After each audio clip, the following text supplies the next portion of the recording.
on täiesti puhas. 5 aastat. Teie saate sama puhtaks üks päev.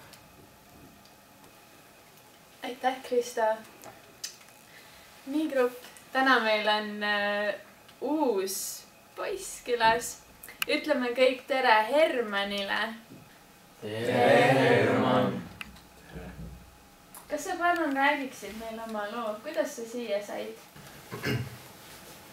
No kõik see alguse siis, kui ma läksin ükskord sõbra sünnipäevale. Meil oli kõigi see väga lõbus ja teime limonaadi ja nägin laua peal kellegi jäetud komme ja mõtlesin, ma proovin ühe. Ja see oli kõige imelisem kogemus terves minu elus. Ja tahtsin veel ja ükskord kodus kooli minnes siis üks diiler pakkus mulle komme. Ja siis ma ostsin ära ja hakkasin ka hiljem temalt ostma. Iga kord aina rohkem. Üks pakk alati rohkem.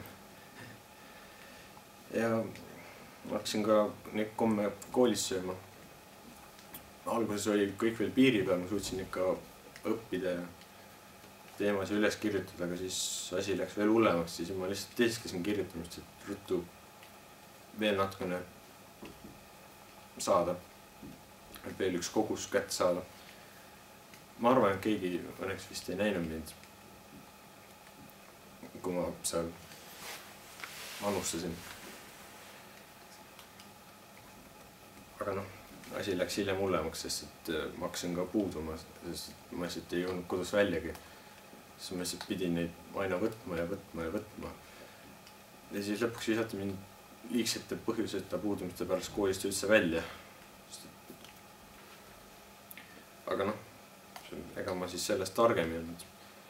Ma oleks pidanud mõistma, et asi on halb, aga ma olin liiga sõltuvuses. Ja siis ma hakkasin otsima juhutöid, et raha ikka saada.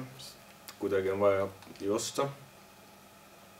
Aga noh, sain ainult esimese palga kätte ja siis kohe vallandati. Kas sa võõrutusrabile oled mõelnud? Ma peale 6. vallandamist ma sain aru, et asi on juba tõsine. Siis ma püüdsin järk-järgult ikka järgi jätta, aga see oli väga raske. Ma ei suutnud seda. Kuule, aga mis koomidest jutt on? No tavaliselt ma ikka võtsin kaleveid.